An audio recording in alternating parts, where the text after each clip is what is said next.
अस्सलाम वालेकुम viewers, this is our YouTube channel let's talk. तो जैसा कि आपको पता है कि वर्ल्ड कप शुरू हो चुका हुआ है, बहुत ही एक्साइटिंग 2023 का वर्ल्ड कप शुरू हुआ है और इस पर हम एनालिसिस करेंगे प्री पोस्ट मैच और इसमें हम अपनी सारी टीम्स के एनालिसिस को बताया करेंगे कि कैसे किस तरीके से क्या टीम्स की स्ट्रेंथ है, क्या टीम की वीकनेस है और किस तरीके से ये वर्ल्ड कप जाएगा, क्योंकि 45 मैचेस हैं इस वर्ल्ड कप के।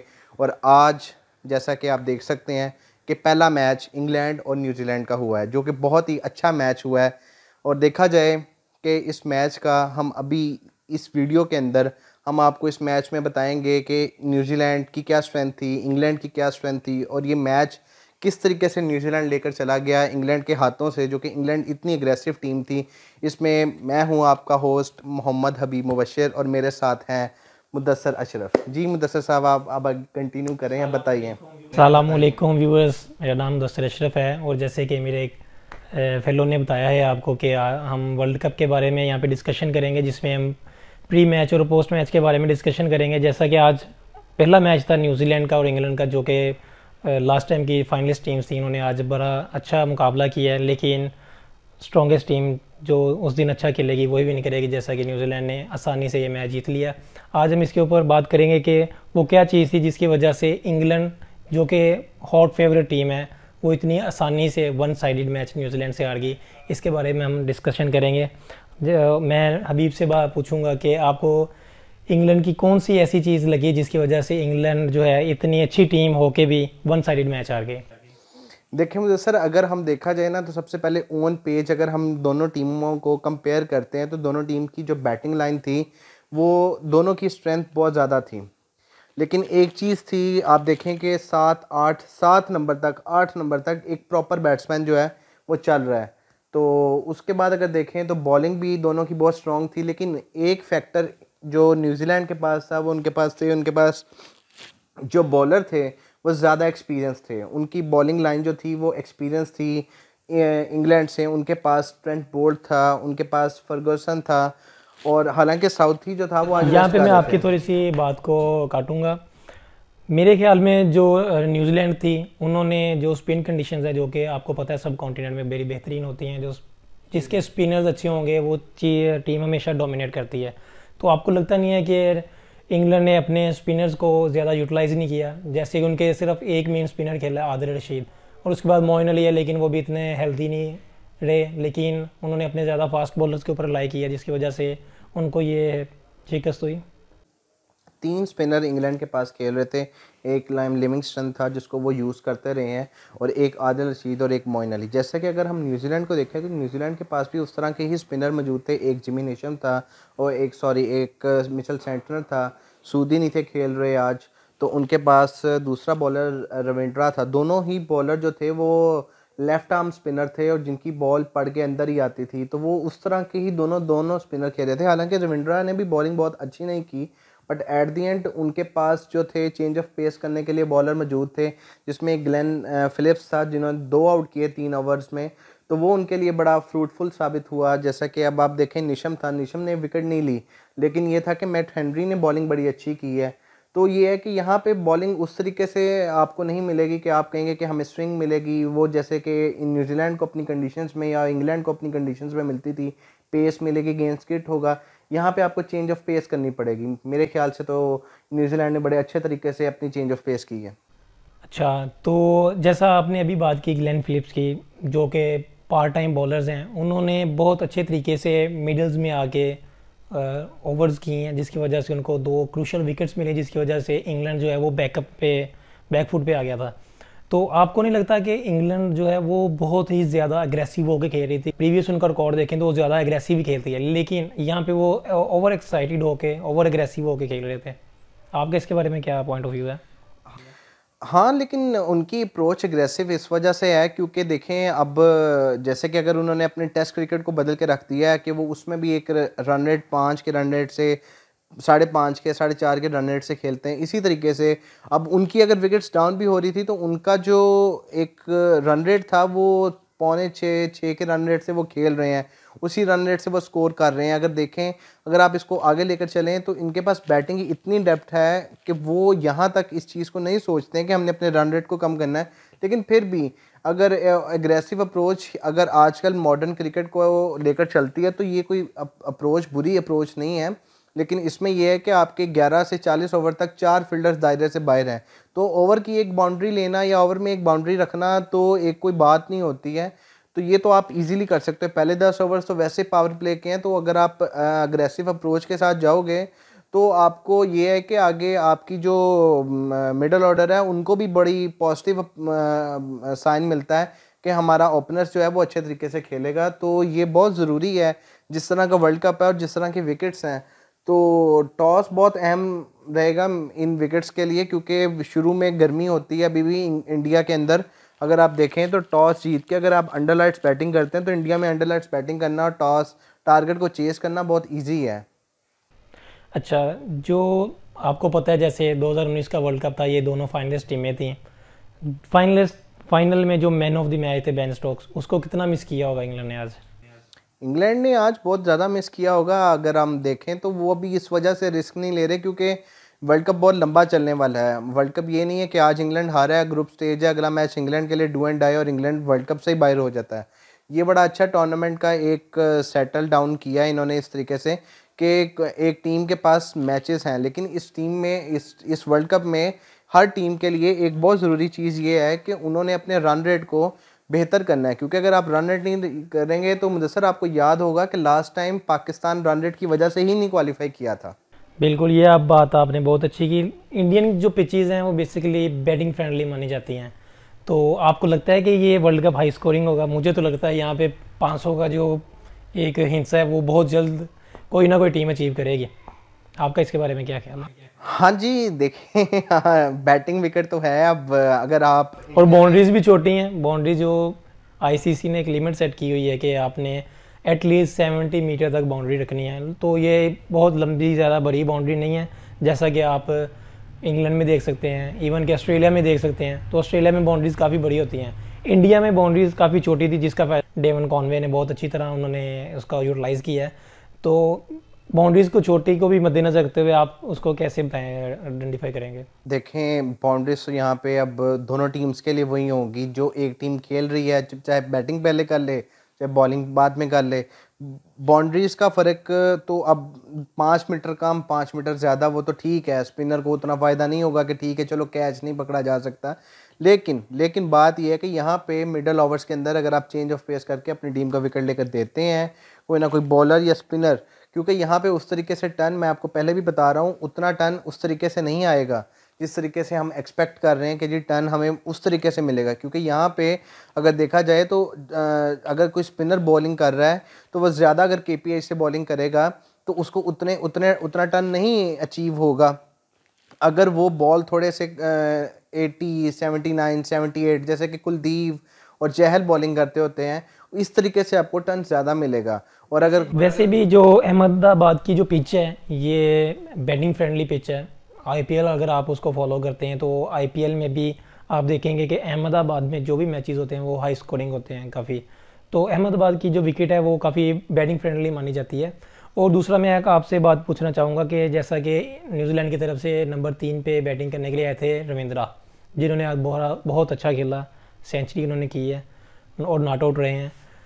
अभी न्यूजीलैंड की टीम के जो मेन प्लेयर हैं, जो उनके कैप्टन भी हैं केन विलियमसन, वो नंबर 3 पे बैटिंग करते हैं।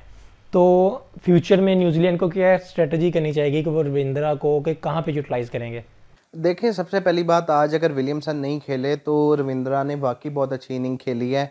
अगर हम देखें तो वो इनिंग इस तरीके से थी कि उन्होंने बड़ा अच्छा एग्रेसिव स्टार्ट लिया कॉनवे के साथ। तो उन्होंने सबसे पहले उन्होंने हिटिंग करनी शुरू की, उन्होंने वुड को पहली ओवर में 6 भी लगाया, कॉनवे ने उस तरीके से सिंगल्स भी ली, लेकिन वो भी एक साथ साथ बिल्कुल स्लो डाउन नहीं हुए। उसके साथ उन्होंने अपनी इनिंग्स को उस तरीके से बिल्ड इन किया। फिर जब उनको पता चल गया कि हमने एक स्टेज को सेट कर दिया, देन उन्होंने उस इनिंग्स को आगे मूव फॉरवर्ड किया। उन्होंने रैश शॉट नहीं खेली। उनको पता है स्कोर हमें मिल रहे हैं, हमें ओवर में बाउंड्री मिल रही है, हमें एक ओवर में 2 भी चौके मिल रहे हैं।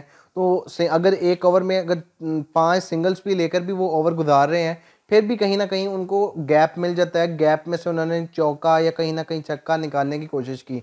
और जब उनको पता चलता गया कि ठीक है हम लोग इस चीज़ को आगे लेकर जा ही जा रहे हैं, तो फिर भी कहीं पे भी उन्होंने इस चीज़ को यहाँ पे नहीं सोचा कि हम अपना रन रेट डाउन करें या हम लोग अपने अपने रन रेट को इस तरीके से कर लें कि कोई नहीं, ओवर्स बहुत ज़्यादा है। अब अगर आप देखें कि इस इतना जल्दी मैच और इतनी विकेट से मैच जीतेंगे तो उनका रन रेट किस तरीके से बूस्टअप करेगा। बिल्कुल आपने सही कहा। और मैं एक चीज़ और ऐड करना चाहूँगा कि जेसन रॉय जो कि लास्ट वर्ल्ड कप में इंग्लैंड के एक बहुत ही अच्छे प्लेयर थे, जो सुपरस्टार्स थे उनके, ठीक है, तो उनकी जगह इंग्लैंड डेविड मलान को लेके गए हैं। नो डाउट मलान एक बहुत अच्छे बैट्समैन है, उनका जो प्रीवियस रिकॉर्ड है ओडीआई में बहुत अच्छा है। तो जेसन रॉय की कमी महसूस होगी इंग्लैंड को? बिल्कुल, अगर आप देखें तो जेसन रॉय के साथ फिल सॉल्ट हैं, वो इनके बड़े अच्छे प्लेयर हैं, लेकिन दोनों प्लेयर बहुत अच्छे हैं। फिल सॉल्ट हैं, जेसन रॉय है, तो ये दोनों बहुत एग्रेसिव प्लेयर हैं, बड़े अच्छे तरीके से खेलते हैं। तो लेकिन इंग्लैंड की टीम अगर देखें तो इनके बगैर भी बड़े अच्छे तरीके से कंप्लीट है। एक कहते हैं ना फुल पैकेज है, इंग्लैंड की टीम उस तरीके से फुल पैकेज है। इंग्लैंड की टीम के लिए बॉलिंग भी है तो बैटिंग भी है, लेकिन इंग्लैंड के पास अभी ये है कि एक अगर बॉलर, जैसे कि अगर लास्ट वर्ल्ड कप में अगर आप देखें तो एंड पे आर्चर आ गए थे, जो एक अच्छा फास्ट बॉलर है और जिसकी पेस है, जिसके पास सारा कुछ मौजूद है, कि उसके पास स्लो गेंद है, उसके पास बाउंसर है, यॉर्कर है, तो वो सारी चीज़ें कर सकता है। अब उस तरीके से यहाँ पे वुड मौजूद है, लेकिन वुड अकेले हैं। वॉक्स हैं, वॉक्स के पास सैम करन है, 3 तरह के बंदे हैं, और एक उनके पास टॉपले मौजूद हैं, और दूसरे उनके पास पांचवा जो बैकअप पे मौजूद है वो डेविड विली हैं। ये 5 बंदे उनके पास मौजूद हैं, लेकिन एक ऐसा बॉलर हो जिसका कोई, एक कहते हैं ना कि जैसे आप कहते हैं कि शाहीन आएगा और पहली ओवर में विकेट ले लेगा, अच्छा ठीक है, उसका एक प्रेशर होता है, तो वो एक प्रेशर गेम में ही विकेट निकलना और उस तरीके से विकेट लेकर जाना, तो ये एक बड़ा एक इंपॉर्टेंट फैक्टर था। लेकिन अनफॉर्चुनेट वो अनफिट है, लेकिन फिर भी इंग्लैंड ऐसी टीम है कि अगर इंग्लैंड हारता है तो अगर वो डाउन जाता है तो ये हम हिस्ट्री से उठा के देखें क्रिकेट के, इंग्लैंड को उठना आता है, इंग्लैंड को अगली टीम को नीचे गिराना आता है, और वो जब हारते हैं तो वो फिर बहुत स्ट्रांगली कम बैक करते हैं। लास्ट वर्ल्ड कप में देखें 2019 के कि वो गिर गए थे एक टाइम पे अपने ही घर में, तो वो क्वालिफाई की सिचुएशन इंग्लैंड के लिए मुश्किल हो गई थी, लेकिन इंग्लैंड ने बैक टू बैक मैचेस बड़े अच्छे खेले श्रीलंका से हारने के बाद, लेकिन फिर वो वर्ल्ड कप को ले गए। लेकिन अभी तो कॉन्टेस्ट शुरू हुआ है, जैसे कहते हैं ना, अभी तो पार्टी शुरू हुई है। देखें, मेरा आपसे अब एक सवाल है कि आपने मुझसे काफ़ी ज़्यादा डिस्कशन की है, और अब मैं आपसे एक सवाल पूछना चाहता हूँ कि देखें मैच तो हो गया, तो अब अगर आप जिस टाइम देखें कि कैप्टन्स भी आज जब कैप्टन करने आए हैं, तो बटलर जो थे आज वो वर्ल्ड कप के लिए पहला मैच था जो उनका कैप्टनसी का था वर्ल्ड कप में। हालांकि टॉम लैथम का भी था, लेकिन उनके बैक पे जो थे वो विलियमसन बैठे हुए थे मौजूद बाहर, तो जो कि लास्ट वर्ल्ड कप के कैप्टन भी थे। तो अब जो है वो लेकिन बटलर के पास इस तरह की कोई सिचुएशन नहीं है कि बाहर कोई कैप्टन बैठा है, तो वो फिर भी मुझे बताएगा। लेकिन जब आप देखें बटलर जब बॉलिंग करने के लिए आए थे तो वो उतने कॉन्फिडेंट नहीं थे, स्टार्ट से ही वो कॉन्फिडेंट नहीं थे। बेसिकली वो इतने ज़्यादा उनका कॉन्फिडेंस शेक तो नहीं था, लेकिन मैं एक चीज़ जो बटलर की मिस कर रहा हूँ वो ये था उनकी अटैकिंग अप्रोच। उन्होंने स्टार्ट में ही अटैकिंग क्रिकेट को ना ज़्यादा उन्होंने बॉलिंग अटैकिंग नहीं की, जिसकी वजह से उनके जो बॉलर्स थे उन्होंने रन्स काफ़ी ज़्यादा ली की है। उनको शुरू में एक विकेट मिल गई थी विलियम की, जो कि फर्स्ट बॉल पे आउट हो गए थे, लेकिन वहाँ पे इंग्लैंड को उनको यूटिलाइज़ करना चाहिए था, न्यूजीलैंड को प्रेशर में लेके आना चाहिए था। न्यू बैट्समैन थे रविंद्रा, जो कि उनके लिए भी फर्स्ट वर्ल्ड कप है, उनका ज़्यादा इतना इंटरनेशनल मैचेस में एक्सपीरियंस नहीं है, लेकिन जिस तरह न्यूजीलैंड ने बैटिंग की है, उन्होंने स्ट्राइक रोटेट की है, उन्होंने जो भी उनको लूज बॉल मिली है उसके ऊपर उन्होंने हिटिंग की है, और जहाँ पे भी मिली है उन्होंने गैप्स में शॉट्स बहुत अच्छी खेली हैं। बटलर आप कह रहे हैं कि उनका फर्स्ट मैच था वो वर्ल्ड कप में 50 ओवर्स में, लेकिन आपको मैं थोड़ा सा पीछे लेके जाऊँगा। रिसेंटली वो T20 वर्ल्ड कप जीत गए हैं, वो बटलर की ही कैप्टनसी में उन्होंने विन किया है। बटलर मेच्योर प्लेयर हैं, तो इतना ज़्यादा कॉन्फिडेंस उनका शेक नहीं हुआ होगा। जैसे आपने कहा इंग्लैंड एक स्ट्रॉन्ग टीम है, वो बाउंस करेगी, बाउंस बैक करेगी, तो और इंग्लैंड के पास बेंच स्ट्रेंथ भी बहुत अच्छी है। अगर उनका कोई उनको प्लेयर, जैसा कि आपने टॉपली की बात की है, वो स्टार्ट में आके इन स्विंगिंग उनकी डिलीवरीज होती हैं, आउट स्विंग भी बहुत अच्छी करते हैं, तो फ्यूचर में वो चाहेंगे कि वुड की जगह उनको रिप्लेस कर सकते हैं। वुड आज मुझको काफ़ी ऑफ कलर दिखे। उन्होंने सिंपल पेस के साथ उन्होंने बॉलिंग की है, लेकिन उनके पास इतना खासा कोई वेरिएशन नहीं है और ना ही विकेट में इतना बाउंस था जिसकी वजह से उनको कोई हेल्प मिली। लेकिन जैसे मैंने आपको कहा, फ्यूचर नेक्स्ट मैचेस में इंग्लैंड अपना जो बॉलिंग स्ट्रेटजी है उसको चेंज करने की कोशिश करेगा, क्योंकि जो इंडियन की पिचेस हैं वो बैटिंग फ्रेंडली पिचेस हैं और जो टीम सबसे अच्छी बॉलिंग करेगी और वही ये मैचेस जीतेंगी। और मेरा एक आपसे क्वेश्चन है, क्वेश्चन तो बिल्कुल नहीं है, बिल्कुल इसको मैं वाइंड अप करना चाहूँगा, वो ये है कि इंग्लैंड और न्यूजीलैंड इन दोनों के लिए कोई एक पॉइंट जो उनके लिए पॉजिटिव रहा और कोई एक नेगेटिव जिसके ऊपर उनको नेक्स्ट मैचेस में काम करने की ज़रूरत है। न्यूजीलैंड के लिए सबसे पहली बात तो ये है कि विलियमसन फिट हो जाए क्योंकि विलियमसन एक ऐसे आज के मैच में विलियमसन की ज़रूरत तो नहीं महसूस की होगी उन्होंने। हाँ, लेकिन हाँ, वो तो आप कह सकते हैं कि ज़रूरत नहीं महसूस हुई, लेकिन न्यूजीलैंड को एक है इशू कि जब उनको कहीं पे विकेट्स नहीं मिलेंगे। अगर आप जैसे देखें आज उनको विकेट्स अर्ली ऑन उसके मैट हेनरी ने विकेट लेकर दी है, उसके बाद फिलिप्स ने उनको विकेट्स ले दिए हैं, तो अब नॉन रेगुलर बॉलर रोज़ विकेट्स नहीं ले सकता और उसके लिए उनके पास सूदी हैं जो लेग ब्रेक करते हैं। सूदी की जो बॉल होती है वो बड़ी अच्छी स्किट करती है। सूदी विकेट टेकर बॉलर है, स्टैंटनर के साथ अगर खेलेगा तो मेरे ख्याल से इनको एक बॉलर जो है वो स्पिनर को कहीं ना कहीं एडजस्ट करना पड़ेगा, क्योंकि अगर विल यंग उस तरीके से परफॉर्म नहीं करते हैं या फिर अगर विलियमसन फिट होते हैं तो विल यंग की जगह पे विलियमसन डेफिनेटली आएंगे, तो ये तो उनका पॉजिटिव और हो जाएगा। नेगेटिव बात इनकी इस तरह की ये है कि इनको थोड़ा बहुत एक बॉलर की कहीं ना कहीं शायद ज़रूरत पड़ सकती है स्पिनर में, क्योंकि फास्ट बॉलर में तो ये कंप्लीट हैं और अच्छे बॉलर तगड़े बॉलर हैं इनके पास जो कि अच्छा पेस देते हैं। लेकिन अब स्पिनर्स में बात यह है कि अगर अकेला सेंटर पे रखा जाए तो वो तो कर लेंगे, लेकिन अकेले बंदे के लिए स्पिन डिपार्टमेंट में करना बड़ा मुश्किल होगा, क्योंकि आगे तो डिफरेंट कंडीशन स्पिन की मिलेंगी। जैसे कि अगर ये चेन्नई जाएंगे, बेंगलुरु जाएंगे खेलने के लिए, तो वहाँ पे तो इनको स्पिन अटैक के साथ ही आना पड़ेगा, तो फिर सूदी का खेलना मेरे ख्याल से बड़ा ज़रूरी होगा। और अगर आप इंग्लैंड को देखें तो इंग्लैंड के पास बैटिंग तो बहुत स्ट्रॉन्ग है और वो आज भी बैटिंग ये है कि उनकी बैक टू बैक कहीं विकेट्स इस वजह से गिर गई हैं कि जिसकी वजह से वो लैग डाउन कर गए थे। एक टाइम पे ये था कि वो 250 स्कोर भी नहीं बनेगा, लेकिन फिर भी अगर आप देखें तो उन्होंने 282 रन्स का टारगेट कंप्लीट किया है, तो और 9 विकेट्स के बाद भी वो 282 स्कोर करके गए हैं। तो बैटिंग उनकी बड़ी स्ट्रॉन्ग है। आज बेस्टो आउट हो गए, मलान आउट हो गए, जिसकी वजह से ये सारा जो था थोड़ा सा लैग डाउन किया, वरना इंग्लैंड की स्ट्रेटजी बहुत अच्छी है।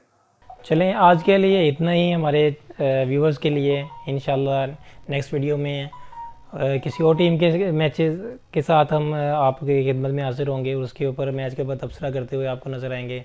तो अगर आपको वीडियो हमारी अच्छी लगी है तो हमें कमेंट सेक्शन में बताएं, और अगर कोई सजेशंस आपकी हैं हमारी वीडियोस के रिलेटेड तो काइंडली हमें कमेंट्स बॉक्स में बताएं।